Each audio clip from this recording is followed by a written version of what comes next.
Então vamos alinhar a nossa coluna, fechar os nossos olhos, trazer uma respiração profunda, calma, cálida, tranquila. Ó poderes do amor, nós vos prometemos nossa fidelidade, sabendo que somente o amor pode redimir o mundo. Nós invocamos a vossa bênção sobre todos aqueles que se esforçam para servir-vos. Nós invocamos a vossa bênção sobre todos aqueles que têm de suportar o sofrimento, que eles possam alegremente descobrir seu envolvimento em nosso amor, mesmo em meio à sua aflição. Nós invocamos a vossa bênção sobre todos aqueles que intencionalmente infligem sofrimento, que eles possam ser movidos a retornar para vós e servir-vos. Possam aqueles que são a corporificação do amor imortal abençoar com seu auxílio e orientação essa sociedade, fundada para ser um canal para o seu serviço. Possam eles inspirá-la com sua sabedoria, fortalecê-la com seu poder e vitalizá-la com a sua atividade. Namastê.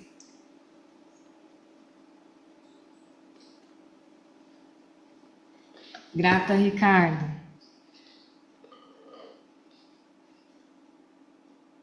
Então, gostaria de agradecer a Liliane e ao Get Satya por esse espaço que nós tentamos, de alguma forma, ocupar também em favor do trabalho da Coordenadoria Regional Centro-Norte, que está temporariamente sob nosso encargo, e creio que o estudo do Yoga Sutra como um caminho de libertação do sofrimento é algo de extrema importância. Veja que o ser humano sofre, e essa é a primeira nobre verdade do Buda, que na vida dos homens o sofrimento é maior que a felicidade. Ou, se preferirem, na versão mais moderna de Krishnamurti, somos todos humanos e nosso destino é sofrer. Ou seja, enquanto nós estivermos nessa escola da vida, algumas coisas inevitáveis, como a doença, a velhice e a morte, nos alcançarão em algum momento, no mínimo uma das três, eventualmente as três em sequência ou em variações em torno do tema. Então, não há como garantir que uma vida seja totalmente feliz enquanto as causas do sofrimento não forem removidas. E a causa número um é a ignorância. Esse será um tema que nós vamos desenvolver mais na parte 2 do livro, que é chamado Sadhanapada, ou, vamos dizer, o tomo da disciplina. De qualquer maneira, nós estamos no estudo do Sutra 130, que vai entrar em assuntos bem práticos e muito importantes. Segundo minhas anotações, já havíamos estudado alguns deles, não é? Que são 9 os obstáculos que o Sutra 130 menciona. E, justamente com base nesse estudo, que eu creio importante, porque do bom diagnóstico depende a cura. A minha mãe recentemente teve um problema de septicemia e levou à UTI. Graças a Deus, agora ela superou e voltou para casa. Mas se não houvesse o diagnóstico em tempo e a percepção de que o remédio que estava sendo ofertado não estava produzindo o efeito esperado, é possível que a situação não tivesse sido tão razoável. Tá? Septicemia pode levar ao óbito, então nós temos que tomar medidas proporcionais ao grau de dificuldade que estamos enfrentando.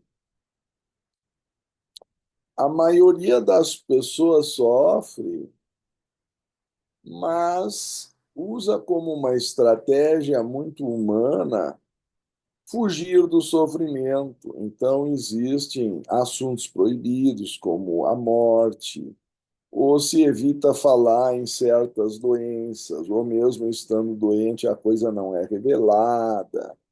E, enfim, cada um tem sua maneira de enfrentar o sofrimento. Alguns querem apenas fugir dele. O yoga tenta buscar uma solução para o sofrimento. E ele se baseia na ideia de que o sofrimento tem uma causa. Mas a própria terapia, se eu posso dizer, a própria técnica de libertação do sofrimento, ela tem que ser realista para poder ser aplicada de forma adequada e produzir os resultados esperados. Então, o Sutra 130 vai apresentar os obstáculos à prática do yoga. E o Sutra 229 vai apresentar o método do yoga para curar a, vamos chamar, doença humana, cuja origem está na ignorância espiritual. Então, como é que nós vamos superar essa ignorância espiritual? Primeiro, na visão de Patanjali, é preciso compreender quais são os obstáculos. O que está impedindo a solução de ser aplicada? Então, acho que a essa altura vocês já perceberam que a solução proposta por Patanjali é o samadhi, é o êxtase. E qual é a coerência disso? O êxtase, estar fora, é transcender o corpo, é uma técnica avançada do yoga. Mas mesmo as técnicas preliminares vão nos encaminhando para um processo de introspecção, que enquanto essa introspecção, essa atenção interior não for perfeita, a consciência distraída pelo corpo físico e pelas emoções, às vezes pela dispersão dos próprios pensamentos, não conseguirá o grau, vamos chamar de concentração necessária para produzir o samadhi. Então, alguém poderá, eu acho muito natural, perguntar por que que Patanjali começa pela parte mais difícil. Então, nós temos hoje uma visão pedagógica mais gradual, começamos pelas coisas simples, etc. e tal. Mas alguém poderia, com razão, levantar a questão: ora, por que que ele começou o livro falando em samadhi? Eu vou especular sobre a resposta, não é? Mas assim como ele identificou o problema, estando na identificação da consciência com o corpo, suas projeções, prazer e dor, isso está tudo lá nos kleshas, na verdade, atração e repulsão, o raga e dvesh. vem da identificação com o corpo. Então, a transcendência da corporeidade é o caminho para a libertação da consciência. Mesmo assim, existem, segundo Patanjali, 9 causas de distração que impedem que o próprio remédio seja administrado. Ou, se quiserem assim considerar, se nós não estivermos atentos a esses 9 obstáculos, é possível que a nossa prática não se torne eficaz, certo?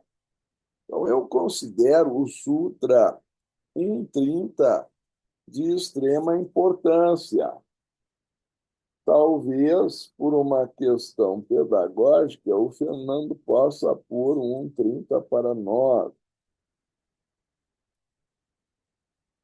Então, em cima, é claro, tem os nomes sânscritos, e talvez não interessem à maioria daqueles que estudam o assunto pela primeira vez, mas podem se tornar importantes quando se quer entender o que exatamente Patanjali queria atribuir a cada um desses termos. E logo depois, quer dizer, o sentido técnico da tradução. E logo depois, o Sutra 1.30 enumera os 9 obstáculos que causam a distração da mente. O primeiro nós já estudamos aqui da última vez, é a questão da doença. Então, se nós deixarmos a doença avançar muito, a própria prática da meditação não vai ser possível. Eu suponho que isso seja óbvio, não é? Uma simples dor de dente é razão suficiente para a meditação ficar difícil. Mas se a pessoa tiver febril, se estiver, não é, com uma infecção grave ou qualquer outra variante do estilo, a mente não vai conseguir se concentrar e, em muitos casos, vai ficar presa na dor. Então, a prática dos asanas visa gerar uma saúde progressivamente melhor, liberar a circulação da energia nos chakras e nas partes do corpo, estimular as glândulas. Então, existe uma razão de ser para que Patanjali tenha adotado os asanas no seu método. O método de Patanjali tem 8 membros, angas ou partes, como se pode ver no Sutra 2.29. Nós não vamos estudá-lo agora, porque é o objetivo da parte 2 do livro, mas posso antecipar que a parte das asanas pretende ser o neutralizador das doenças. Da languidez, que já é uma falta de energia, mesmo que não haja uma doença, a pessoa pode ter a energia corporal, de certa forma, reduzida e nenhum esforço mais prolongado possa ser feito. Então, como algumas das práticas do yoga, e na medida que vão avançando, exigem mais intensidade, a languidez acaba a ser dotada, se tornando um obstáculo. Assim também, talvez até mais, a dúvida, como nós estudamos da última vez, mas estou fazendo aqui um breve resumo. E o resultado do processo da dúvida é que ela tira da pessoa a disposição de tentar novamente, podendo inclusive chegar ao ponto trágico da interrupção da prática. E um dos pontos essenciais determinados por Patanjali já no Sutra 1.11 ou 1.12, se a memória não me falha, é que é necessário a prática constante e o desapego. Vamos ver onde é que eu ando aqui.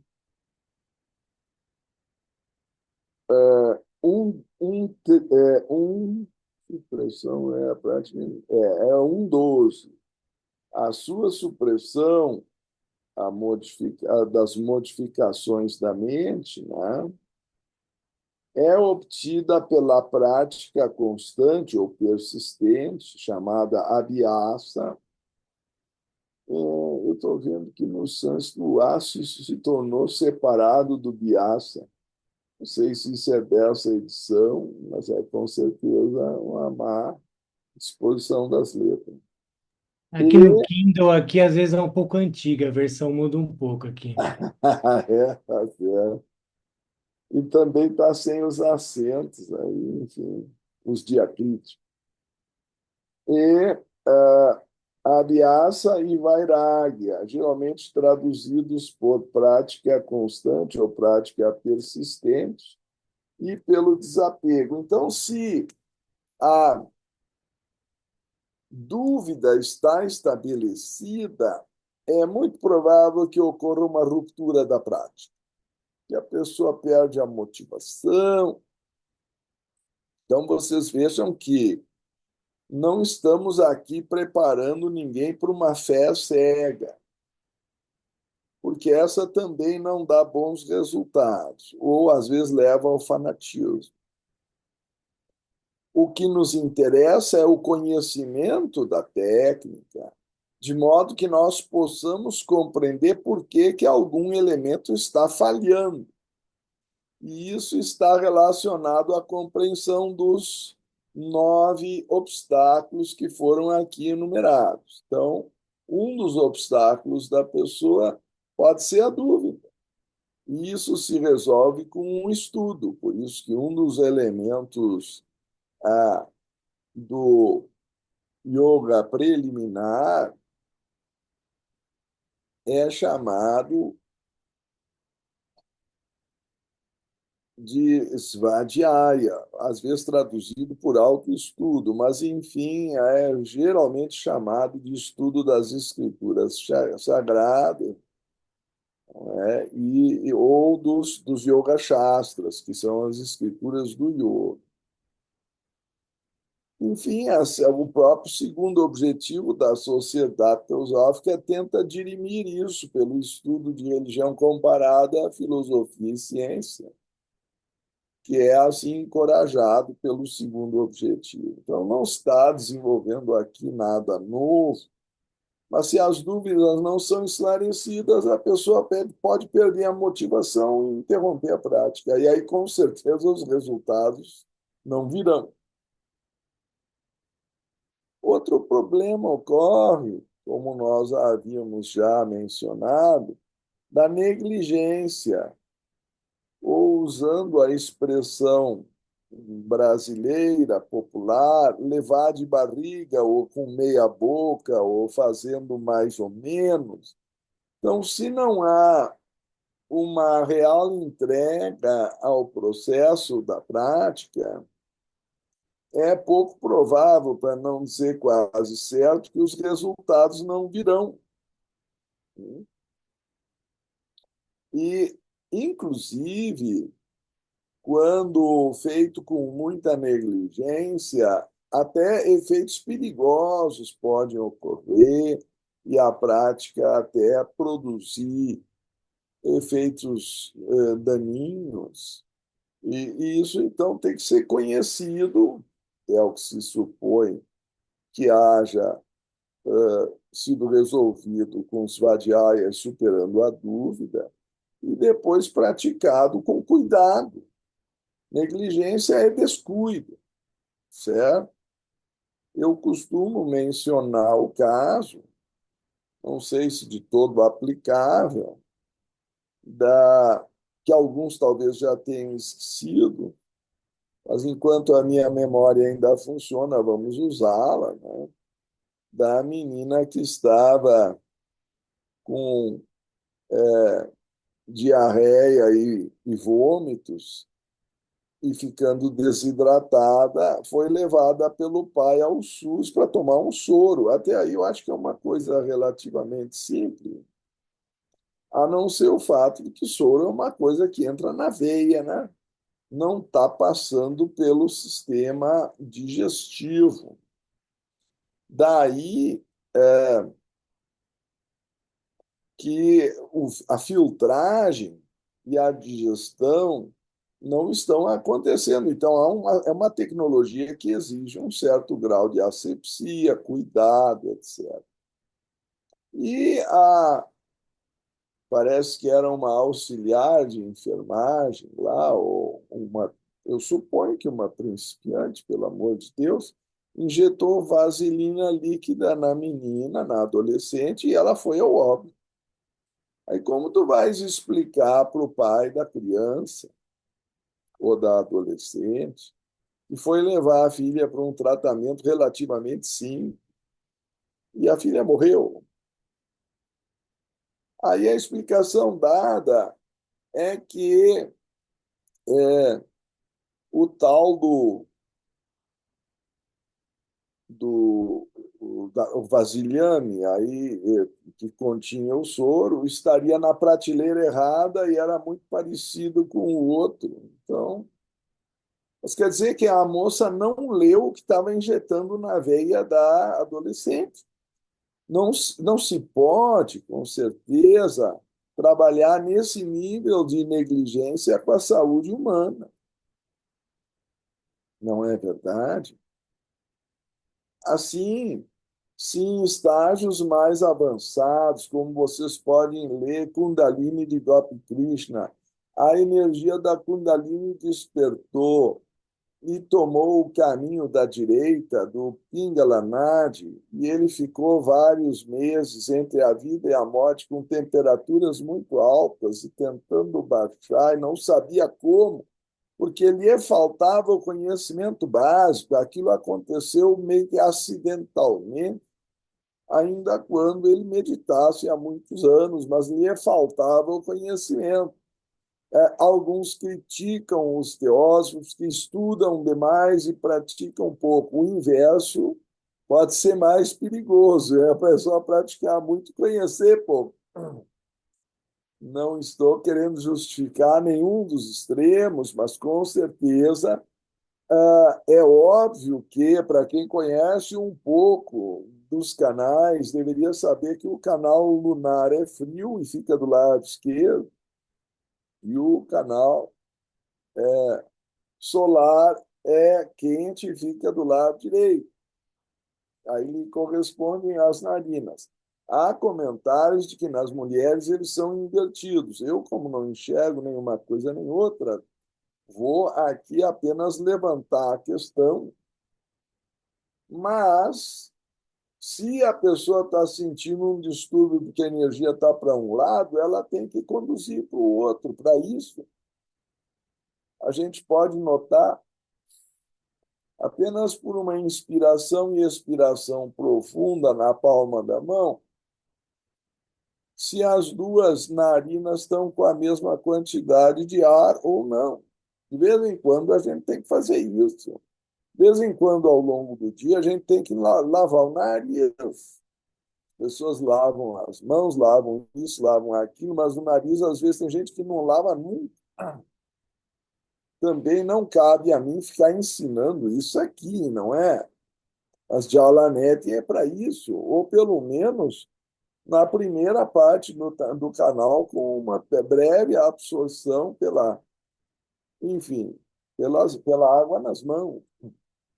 Mas o Nadi Sodhana, que é um exercício básico preliminar de pranayama, diz que primeiro a gente esvazia a narina para depois encher. Esvazia e depois enche. Porque assim, primeiro a gente limpa o canal para depois absorver o prana.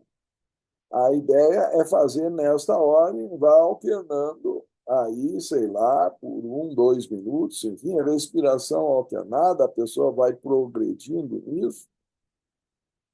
e principalmente quando as narinas estão muito desequilibradas, porque é importante que a energia conquiste um certo grau de equilíbrio para as melhores condições da meditação. E aí é assim que se começa a combater a languidez do corpo. Se nem a respiração não está minimamente equilibrada, serena e profunda, nós não vamos esperar que a meditação vá muito longe. Aliás, se quiserem, podem olhar o sutra seguinte, que é o Sutra 131, acho que o Fernando deve ter a mão aí também, e toca exatamente na questão psicossomática. E, portanto, já há milênios na Índia, nós temos evidência, veja só, dor mental, desespero, nervosismo e respiração difícil são sintomas de uma condição mental dominada por distrações.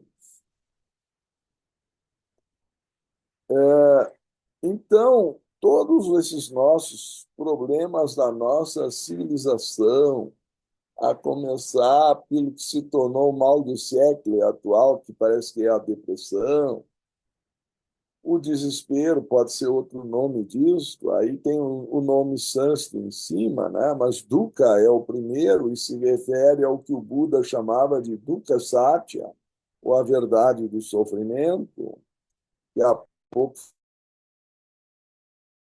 fizemos alusão. Tudo isso está relacionado, antes de mais nada, a uma condição da mente dominada por vikshepa, que é a projeção para fora, é a falta de interiorização. Então, aqui nós estamos vendo já sintomas, não o obstáculo em si. O obstáculo é mais a causa. O número 131, já estou dando um passo à frente só para efeitos de raciocínio, para ver onde nós vamos chegar. Mas se a respiração está difícil, então alguma coisa está mal para praticar a meditação. Não sei se fica evidente isso. Então, nessa consideração, eu vou pedir para o Fernando voltar para o 1:30 e nós prosseguirmos ali. Agora vai entrar o problema da preguiça. Ok? Só que a preguiça, do ponto de vista do Dr. Time, é caracterizada pelo apego ao conforto. É outro problema da nossa época, não é? O apego ao conforto, a pouca vontade de fazer esforço. Então, é compreensível que, com a idade, as pessoas tenham mais dificuldade em remover o corpo e ativá-lo, etc. e tal. Mas quando mesmo na juventude, ou se não houver doença nem languidez, mas existe preguiça, a prática vai acabar sendo interrompida. Alguém tem dúvida disso? Hoje não, porque está chovendo, amanhã porque está fazendo sol, no terceiro dia está muito quente, no quarto está muito frio. Então, a prática não vai acontecer, certo? Então, perceber, inclusive, outros fatores podem estar relacionados à preguiça, como sono ruim, como não respeitar as horas de sono, senão no dia seguinte a pessoa vai meditar e acaba, na verdade, dormindo, certo? Então, esses fatores têm que ser observados como relacionados a obstáculos que podem ser significativos ou importantes. O próprio Dr. Time faz comentário específico sobre a preguiça, dizendo: esse é outro hábito que gera distração da mente. Distração no sentido de Vikshepa é caracterizar exatamente essa projeção da mente para fora que os diagramas estão mostrando.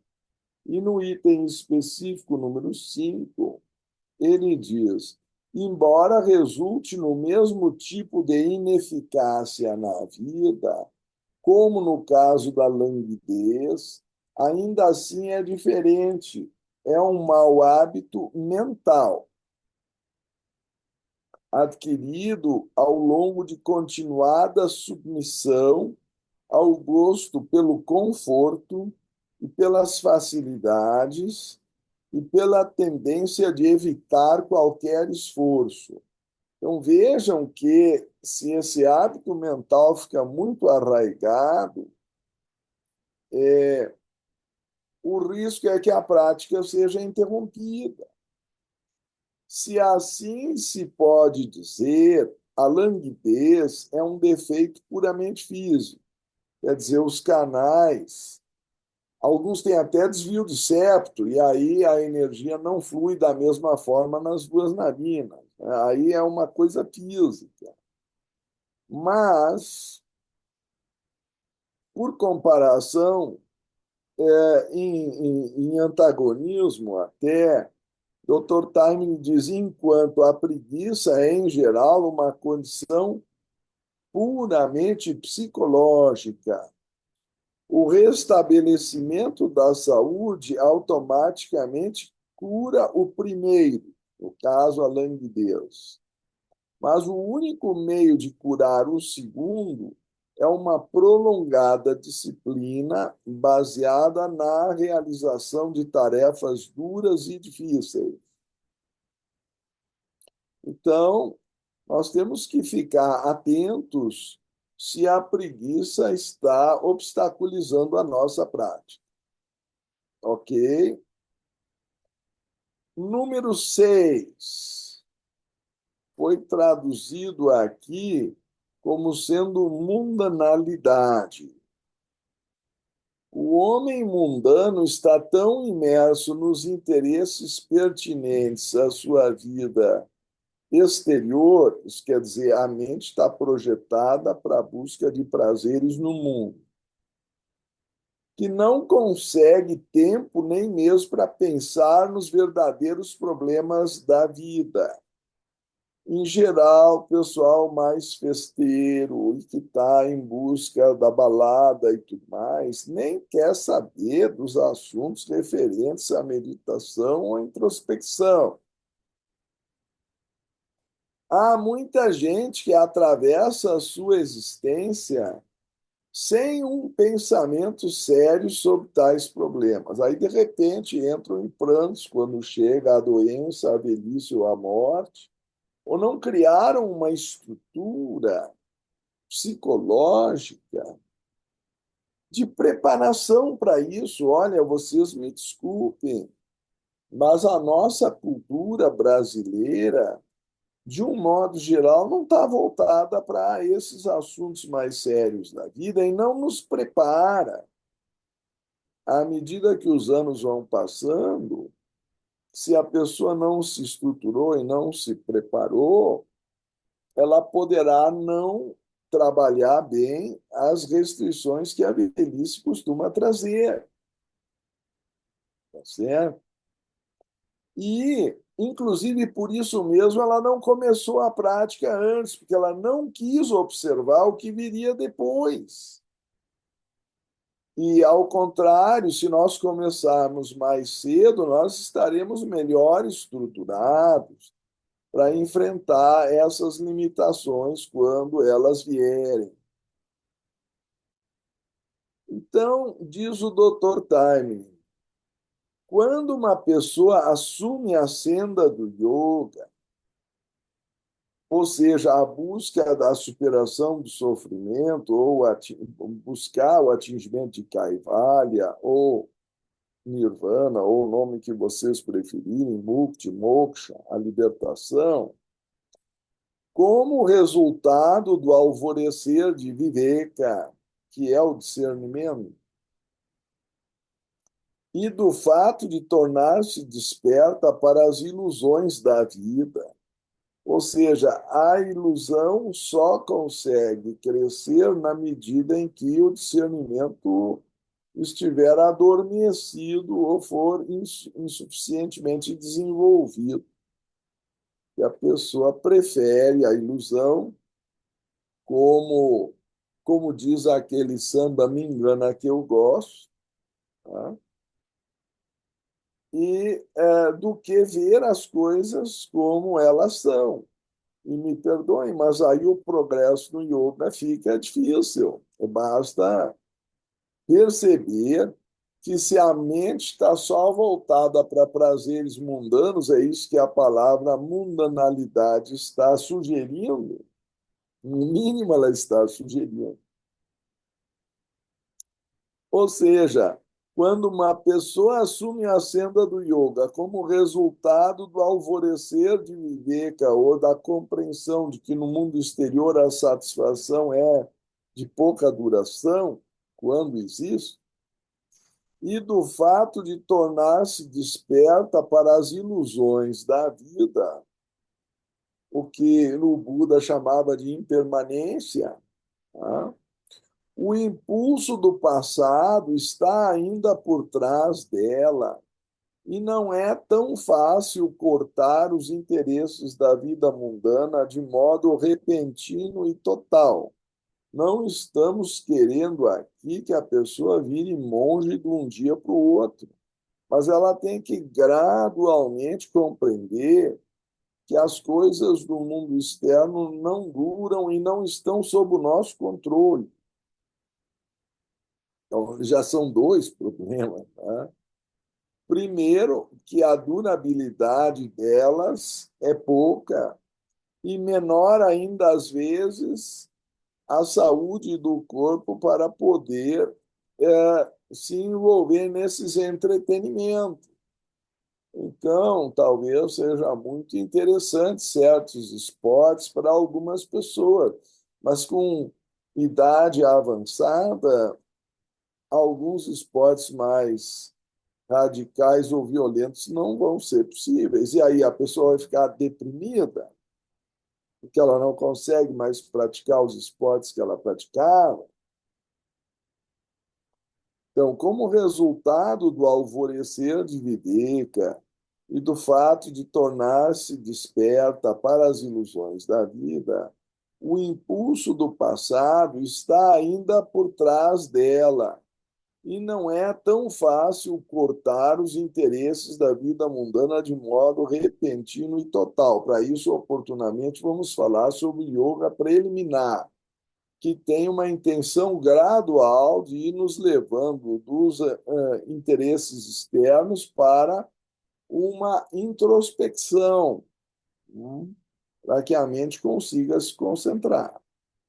Esses anseios pelos objetos do mundo ainda continuam a perturbá-la e a causar graves distrações em sua mente. É claro que tudo depende da realidade de viver, ou seja, se há ou não o devido discernimento.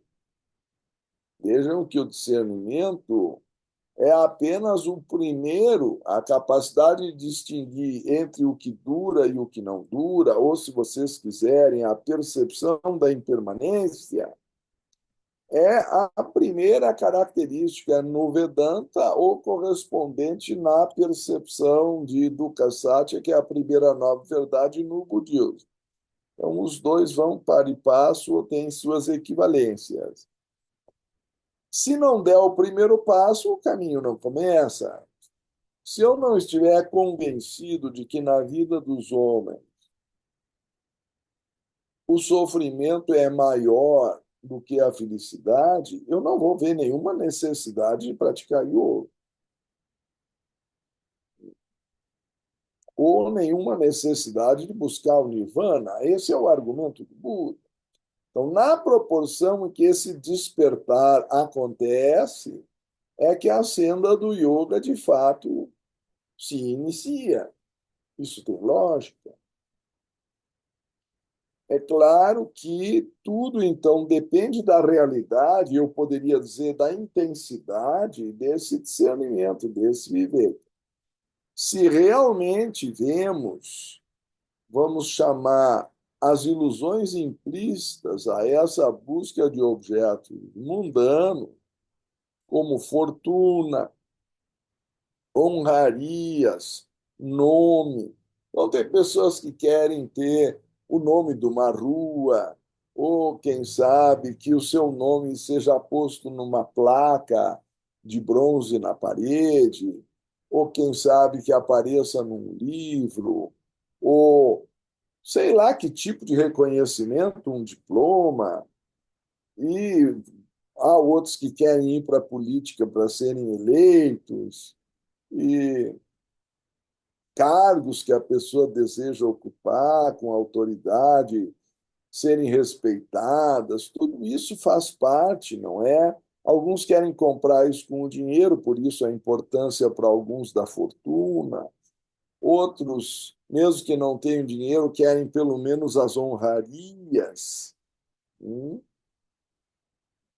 E isso é a vida mundana. Estou exagerando?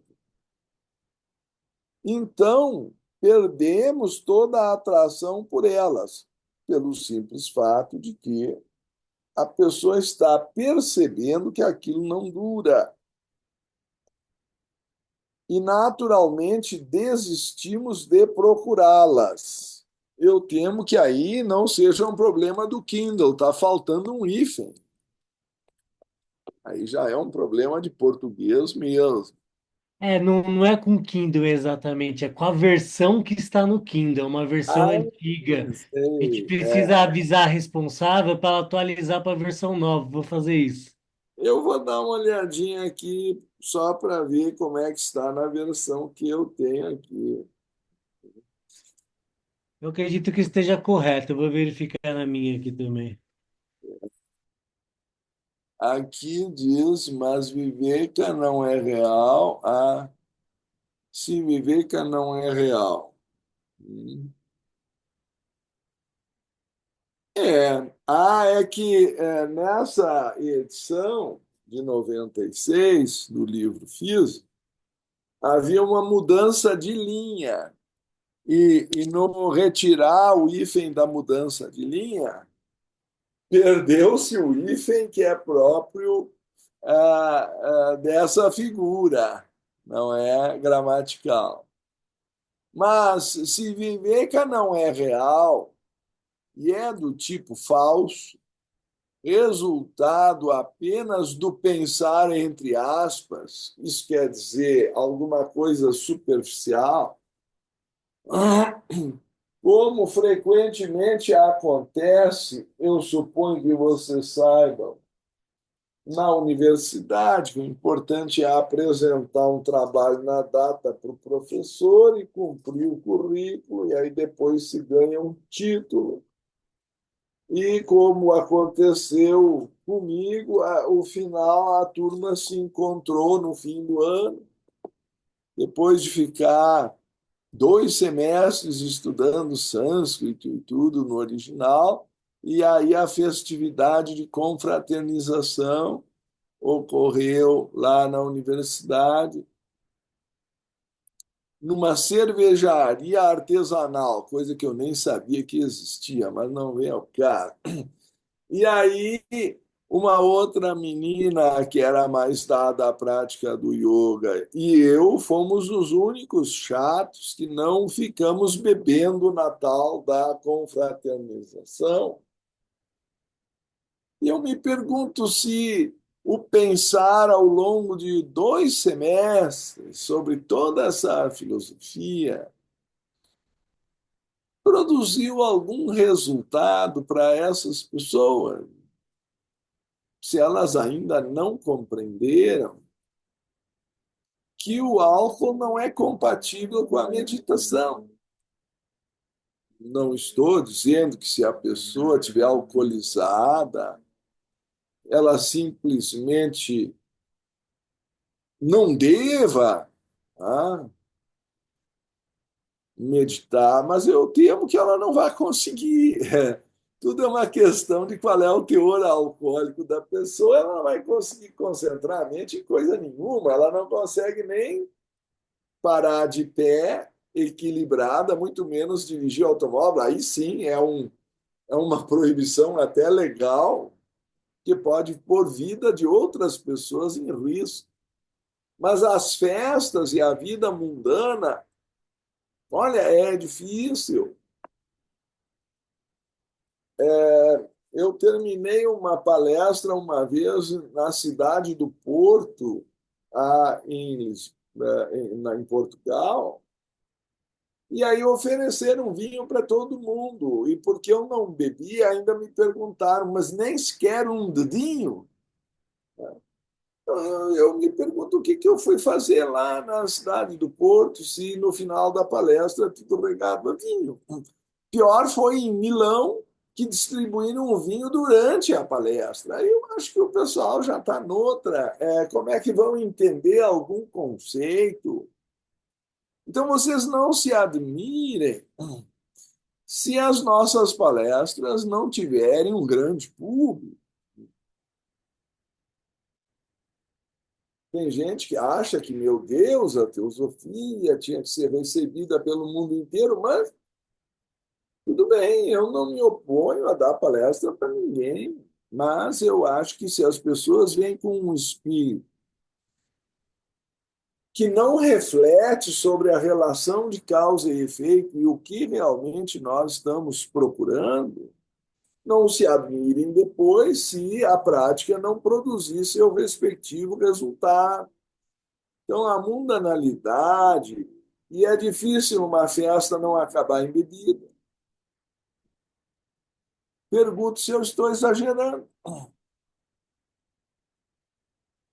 Mas tudo bem, na sociedade teosófica a gente faz umas festas veganas, etc. Às vezes até botam alguns mantras. Mas não é o comum, não é? Fica uma coisa meio de ambiente restrito, não porque nos queremos nos fazer diferentes ou superiores, mas porque eu acho que, por uma questão de coerência, se realmente nós queremos meditar e superar o sofrimento humano, nós temos que seguir os métodos adequados para vencer os 9 obstáculos que estão aí. Será que eu estou exagerando? Ou por que será que Patanjali enumerou esses 9 obstáculos? E aqui nós estamos recém no 6º obstáculo. Então pode parecer muito rápido ler os 9 obstáculos e eu já sei. Aí eu ensino depois, com base em Patanjali, as 9 técnicas. Também é uma lida que, né, a gente faz aí. Não leva 15 minutos para ler as 9 técnicas, e aí eu já sou um yogi. Mas para praticar isso pode levar 9 encarnações. É isso que eu queria lembrar, não é para que isso realmente seja uma técnica sobre a qual a pessoa exerça maestria.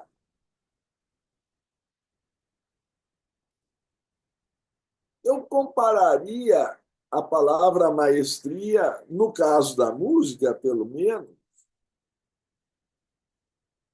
a Ludwig van Beethoven. Ele, no final, ficou surdo, tinha uma otosclerose progressiva, oriunda de um karma familiar, que era uma tendência dessa doença na família. Eu nem vou entrar em todos os aspectos ancestrais, mas um dos exercícios que eu li certa vez num livro teosófico dizia: o casal é sifilítico, tuberculoso, não tem como pagar as contas, já tem 4 filhos e a mulher engravidou pela 5ª vez. Deve ou não abortar a criança? Aí vira a página, tinha sim e não. Aí vira a página e diz assim: se você colocou a opção de abortar, acabou de abortar Ludwig van Beethoven. Agora, por que que um gênio da música tinha que nascer em condições kármicas tão limitantes? É uma pergunta que eu deixo a vocês resolverem. Eu vou dar apenas a minha interpretação, não precisam aceitá-la de forma cega ou obrigatória, por favor. É especulativo da minha parte me aventurar nessa questão agora. Mas vejam que coisa interessante, ele compôs a nona sinfonia sem usar o ouvido. E é considerada a obra-prima da vida dele. E o que é mais interessante é que ele nunca ouviu com o ouvido a maior obra que ele compôs. Porque depois ele veio a morrer, aquela doença não era reversível, certo? Mas ele era capaz de ouvi-la dentro da mente, tanto que ele a compôs. Então ele era mais qualificado para ouvir e talvez, quem sabe, usar o termo saborear essa música, do que muita gente que não tem sensibilidade musical ou que é dependente do estímulo agora e depois já se cansou, enjoou, não sei o quê. A grandeza e a maestria de Ludwig van Beethoven é que ele tinha dominado de tal forma a arte musical, ele era de tal forma o mestre da música por excelência, que ele não precisava do ouvido para compor a sua maior obra. E como dizia Vivekananda, a maior sensibilidade é que vai dar a posse da obra, ou seja, que para que eu dê valor a um quadro, eu tenho que ter a sensibilidade para senti-lo. Quem é o dono da obra? Essa é a pergunta de Vivekananda, Swami Vivekananda, o grande yogi. É dono aquele que comprou o quadro e pôs na parede, ou o verdadeiro dono é aquele que é capaz de senti-lo? Quem é o verdadeiro mestre da música? Aquele que é capaz de ouvir as obras, mas às vezes nem tem sensibilidade para dar o devido valor, ou aquele que é capaz de ouvi-la internamente sem mesmo precisar de um ouvido. Então, nesse ponto, eu diria que Beethoven não precisava reencarnar para aprender mais música, porque ele nem precisava de um ouvido físico, ele poderia continuar nos planos superiores do mental, no búdico, no nirvana, porque ele já era mestre, ele não precisava retornar mais a existir, ou ter um corpo físico, existir nesse mundo material, porque ele já tinha conquistado a música interna, ele não precisava mais do estímulo sensorial externo. Não sei se o meu exemplo foi suficientemente claro, mas eu diria que o dia que nós aprendemos tudo que esse mundo tem a oferecer, ele não só não terá mais para nós atrativos, como nós voltaremos, se for o caso, só pela vontade de ajudar, só pela vontade de libertar as pessoas de sofrimentos desnecessários ou ilusórios que elas frequentemente criam para si mesmas. Não está, eu acho, suficientemente claro para as pessoas que, pelo menos, os sofrimentos sensoriais são descargas elétricas no sistema nervoso. Então, as coisas não são no mundo externo exatamente como nós imaginamos que elas sejam. Nós não vemos os átomos e as moléculas vibrando. Mas a aproximação desses campos vai eventualmente produzir um estímulo sensorial. E isso é o que nós sentimos como resultado de uma sensação. Mas, eventualmente, mesmo que o ambiente não seja hostil, se o corpo não está bem, ele já vai sentir dor. Então, por isso é preciso conquistar uma saúde de dentro para fora. E o yoga propõe isso de modo que nós não fiquemos dependentes de estímulos externos. Eu vou ler, por coerência, o discernimento no seu primeiro parágrafo, em Aos Pés do Mestre, que é o livro que eu mais recomendo. A primeira dessas qualificações é o discernimento tomado no sentido da distinção entre o real e o irreal. Me perdoem se eu traduzo como o, o que dura e o que não é duradouro, o que é transitório, que conduz o homem a entrar na senda. É isso, mas é também muito mais. E deve ser praticado não somente no início da senda, mas a cada passo, todo o dia até o fim. Entras na senda porque aprendeste, e isso quer dizer que nem todos aprenderam ainda, porque nem todos entraram na senda, que somente nela se pode encontrar as coisas merecedoras de aquisição. Os homens que não sabem trabalham para adquirir a riqueza e o poder, porém esses bens são, quando muito, para uma vida somente e, portanto, irreais. Há coisas maiores do que essas, coisas reais e duradouras. Quando as tiveres visto uma vez, não mais desejarás as outras. Então, quando a pessoa começar a sentir por dentro, sem precisar do estímulo externo, ela vai encontrar estágios de percepção que são duradouros. E isso é a conquista do samadhi. Tá? Não sei se me faço claro. Por conseguinte, ela vai conquistando com o discernimento um reino interior que não depende do estímulo externo. E é preciso que se compreenda bem isso como o objetivo do yoga. Eu não me lembro quando, mas acho que foi nessa semana, alguém me perguntou sobre a importância ou não do ayahuasca.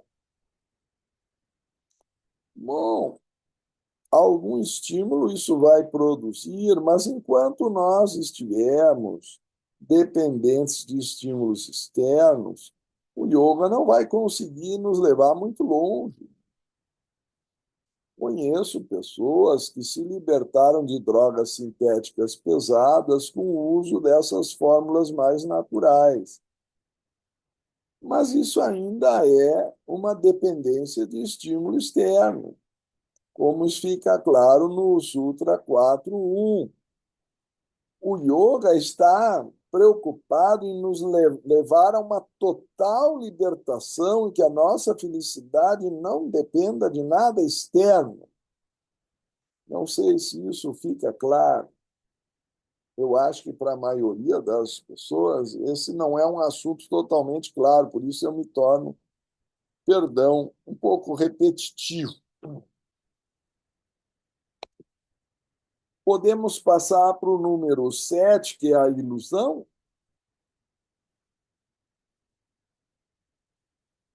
Então, vou pedir para o Fernando colocar lá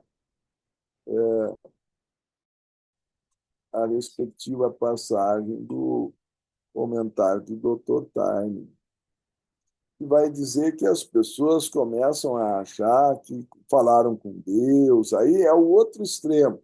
Se, por um lado, alguns ficam em dúvida, outros ficam com uma certeza tão grande que já se iluminaram que eles estão fora da casinha. Né? Significa ter uma coisa por aquilo que não é. Deve-se geralmente à falta de inteligência e de discernimento. Então, tem direta relação com o tema do discernimento que estamos aqui mencionando, ou clareza mental. Um sadhaka, isso quer dizer um aspirante à senda do yoga, a um aspirante ao sadhana ou à disciplina, pode, por exemplo, começar a ver luzes e ouvir sons de várias espécies. Tem pessoas até de natureza mais psíquica que já estão ouvindo antes de praticar. Ou, enfim, durante as suas práticas iniciais. Essas coisas são muito espúrias e não têm grande importância. Entretanto, muitos sadhakas excitam-se com essas experiências triviais e começam a pensar que alcançaram um grande progresso. Bom, vocês sabem, como diz o ditado, quanto mais alto, maior a queda. Então, se a pessoa se acha, aí ela está prestes a levar um tombo. Alguns imaginam haver atingido altos estados de consciência, ou são mesmo bastante ingênuos para pensar que viram Deus.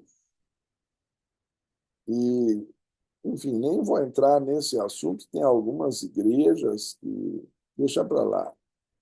Alguns imaginam, então, que esta capacidade de avaliar com exatidão nossas experiências supranormais decorre basicamente da imaturidade da alma. E aqueles que não fazem distinção entre coisas essenciais e coisas não essenciais, isso é discernimento numa das suas aplicações, no desenvolvimento espiritual, tem seu progresso bloqueado. Aí talvez faltasse um já nos estágios iniciais. É o que eu quero dizer que não vai muito longe, né? Tendem a ficar emaranhados nessas experiências espúrias e de natureza psíquica e logo perdem o caminho. Aí começam a buscar fenômenos em vez de buscar a serenidade interior. Ficam encantados com luzinhas e clarividências, ou veem alguma coisa, ou ouvem alguma coisa. E aí a coisa fica psíquica ou mediúnica e o crescimento interior fica de novo suprimido porque a mente está voltada para estímulo externo. Tendem, então, ele diz, e logo perdem o caminho. É fácil constatar que a excitação pouco saudável que acompanha essas indesejáveis condições da mente causará grande perturbação, impedindo que a mente mergulhe no interior. Ou seja, se tornou um obstáculo. Pergunto se até aqui há alguma coisa aqui que seja mais candente ou que haja uma dúvida mais expressiva.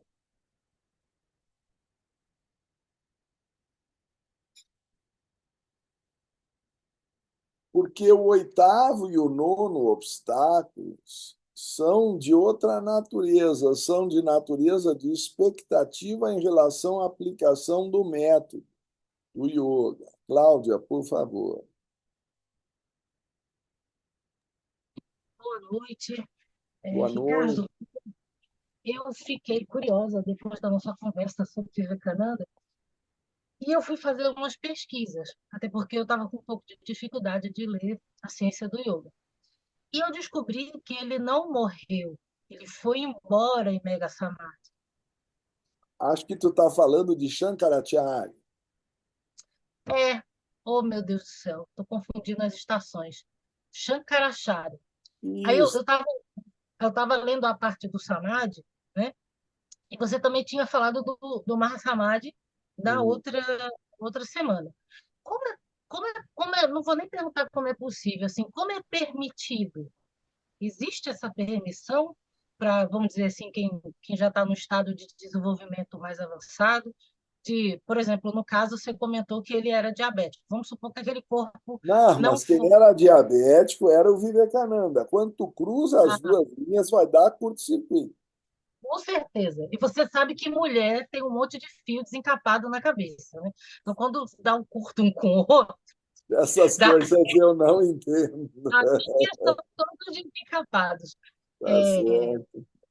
Mas se tu o... cruzar, tu confundir Vivekananda com Shankaracharya, nós não vamos ter um bom resultado. Não, com Shankaracharya, certeza. segundo a doutrina secreta, era provavelmente um dos Pratyeka Budas que veio de Vênus, Ah, junto com o alta. Sanat Kumara. Então, isso é um nível. Claro, aí ele não precisa morrer no sentido material, ele pode. O corpo dele foi criado por Kriya Shakti, ele só Uhum. desfaz, evapora. Não é uma encarnação comum, tá certo? Aí a coisa entra também, faz quase, não sei, talvez uns 12 ou 13 séculos, não há uma certeza absoluta do século que ele viveu.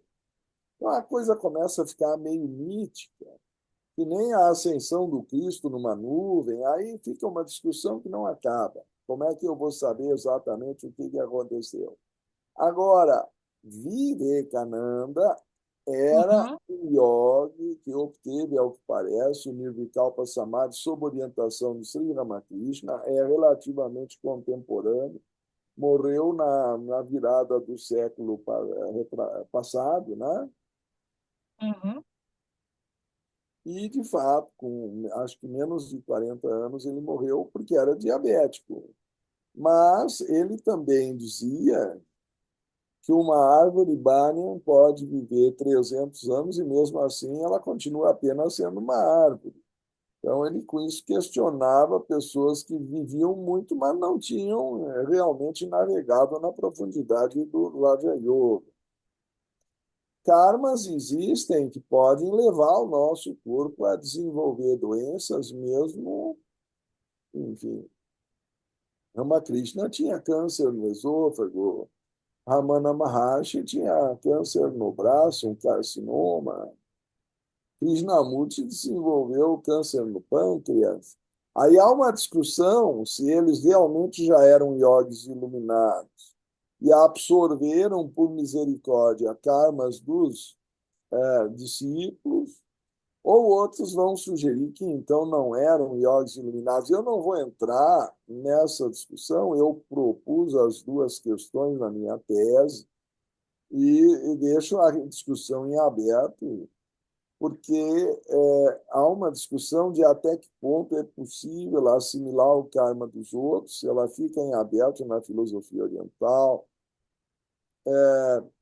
No cristianismo, eu acho que ela chega a extrapolar, porque Cristo morreu por nós na cruz, todo mundo já está sem pecado, mas não é o que a gente vê no noticiário, que, pelo amor de Deus, 2000 anos batizando gente e o noticiário ainda está desse jeito, alguma coisa não está bem interpretada.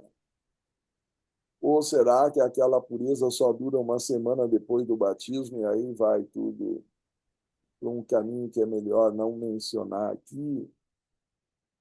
Ou como os medievais que deixavam para receber o batismo antes de morrer, com a intenção de ir direto para o céu, porque aí estariam puros.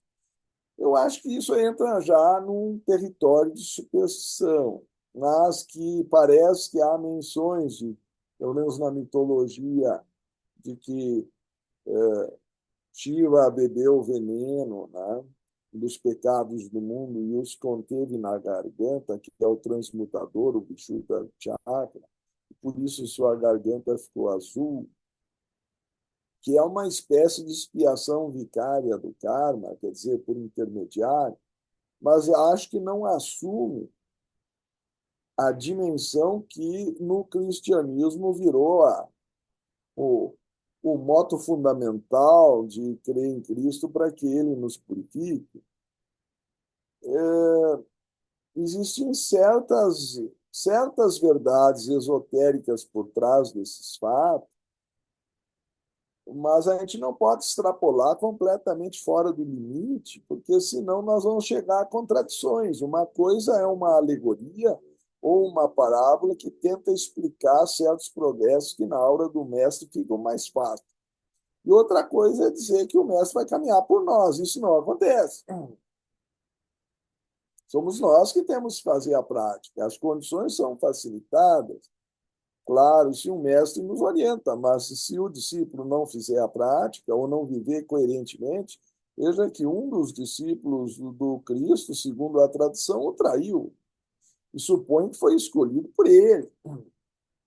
Então, como é que fica isso? Tá? Nem vou entrar em toda a história do cristianismo de novo. Estou querendo enfatizar que os primeiros 7 obstáculos eles têm a ver com linhas específicas de conduta, mas o 8º obstáculo é um certo tipo de ansiedade por não ter obtido um resultado. Então, eu vou pedir para o Fernando me ajudar aqui com a palavra traduzida por não conquista de um estágio. Tá? Ou seja, vamos supor, porque a pessoa não conseguiu alcançar o samadhi, então ela desiste do yoga. Então, isso virou uma meta em si mesma e é dito que tem que ser abhyasa e vairagya, prática constante e desapego. Se eu estou apegado ao resultado, isso se torna um obstáculo, e é o número 8. A técnica essencial do yoga consiste nas etapas iniciais em estabelecer a mente com firmeza nos estágios de dharana, que é a concentração, dhyana, que é a contemplação, e samadhi, que é o êxtase, e outras traduções que às vezes dão eventualmente. E, uma vez atingido o samadhi, impulsioná-la firmemente, degrau por degrau, para níveis mais profundos da consciência. Se vocês lembram do nosso estudo do Sutra 1.17, que deve estar gravado, eu espero, são 9 os estágios de Samadhi. Então, Dharana, Dhyana, Samadhi mais 9 vão dar 12 degraus aí que tem que ser vencido, né? Aqui diz degrau por degrau. E todos esses estágios implicam mudanças de um estado para o outro, o que resulta de um persistente esforço da vontade. E algumas vezes essa passagem é fácil e é conquistada após razoável esforço, e outras vezes é como se o yogi não fizesse progresso e um muro intransponível bloqueasse o seu caminho. Eu acho mais complicado o número 9, porque a pessoa chegou lá e não consegue se manter. Mas eu vou deixar o 9 para o fim. Vou voltar para o 8 aqui.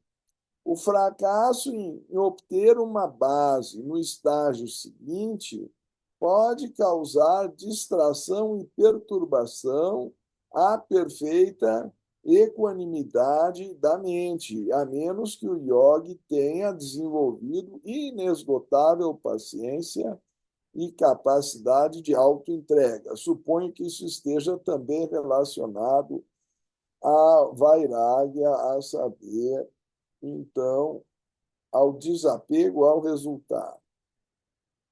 Número 9, instabilidade. Outro tipo de dificuldade surge quando o yogi atinge uma base no estágio seguinte, mas não consegue mantê-la por muito tempo. E a mente volta a seu estágio anterior e torna-se necessário considerável esforço para que a base seja recuperada.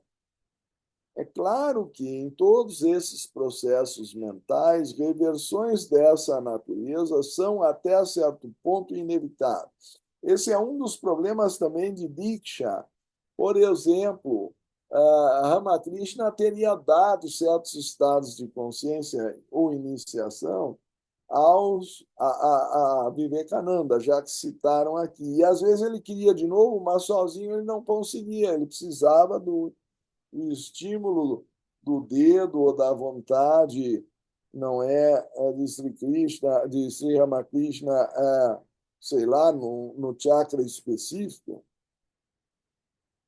para voltar àquele Nirvikalpa Samadhi. Então, é uma vantagem ter tido uma experiência superior, com certeza, porque deu a demonstração daquilo que, de outra forma, teoricamente, ela jamais conheceria a pleno. Mas, por outro lado, São Juan da Cruz, não é, nos deixa o ensinamento da noite escura da alma, título de um dos seus livros, porque mesmo o santo que atinge um êxtase, mas depois não consegue manter-se, sofre pelo contraste de não conseguir, às vezes, mais viver sem aquele estímulo superior. E isso vira uma saudade que pode causar perturbação. É o que está sendo dito aqui. É claro que todos esses processos mentais, reversões dessa natureza, são até certo ponto inevitáveis, mas uma coisa é perder-se a base no estágio seguinte pelo fato de somente a prática levar à perfeição, e outra é perdê-la pela própria inconstância da mente.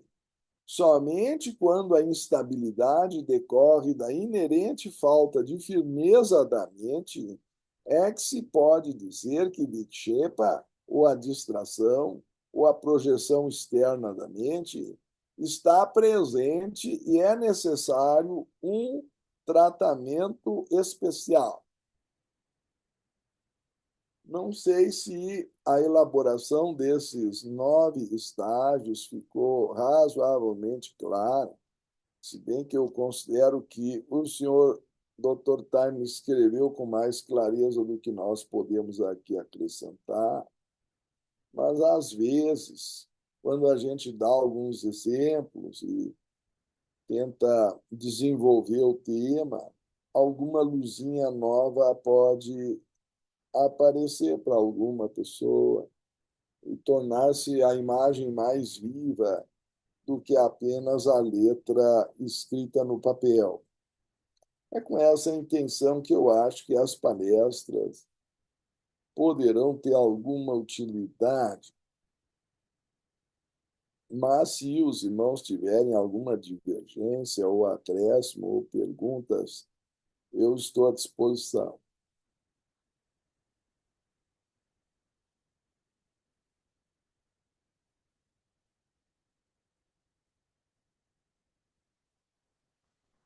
Eu sou da opinião que é importante a liberdade de pensamento que temos na sociedade teosófica, porque é pela liberdade que a mente é treinada a distinguir o verdadeiro do falso, a desenvolver o discernimento, a pensar por si mesmo, sem o que dúvidas avassalarão o caminho da pessoa e ela tenderá à desistência.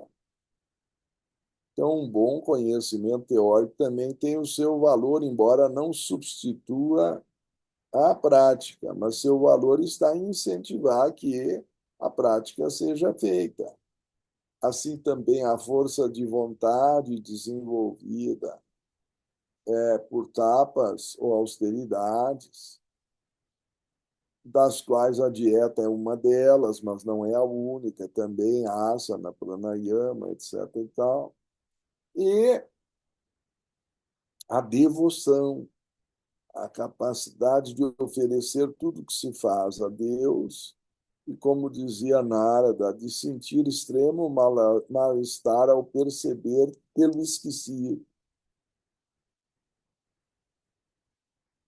Isso nós só compreendemos quando a devoção começa a ser desenvolvida em nosso coração. Então, eu acho que agradeço a oportunidade. Queria pedir, então, que a Viviane recomendasse a data da próxima reunião de continuidade, que seria a partir daqui 1/31, 32. Agora ele vai dar técnicas de superar os obstáculos. Por enquanto, ele só fez o diagnóstico. Agora vem a parte das técnicas que eu referi antes. Quando seria mesmo, Lívia? No dia 11/4, então, Ricardo, a nossa próxima. Muito bem, sexta-feira, 11 de abril. Depois o Mercúrio já vai estar direto a partir do dia 7. Temos grandes chances de sucesso no dia 11 de abril. Ok?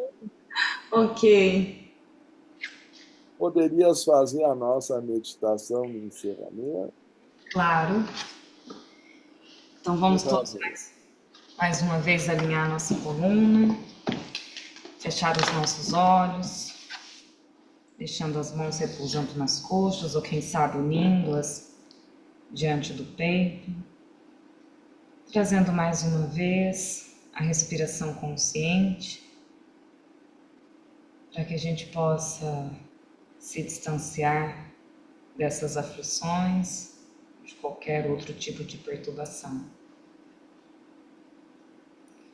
Ó vida oculta, que vibras em cada átomo, ó luz oculta, que brilhas em cada criatura, ó amor oculto, que tudo abranges na unidade, possa todo aquele que se sente uno contigo saber que ele é, por isso mesmo, uno com todos os outros. Vamos irradiar luz, paz, saúde e amor em todas as direções, ao Oriente, ao Ocidente, ao Norte, ao Sul, ao Zênite e ao Nadir. Que todos os seres sejam felizes e ditosos. Paz a todos os seres. Namastê.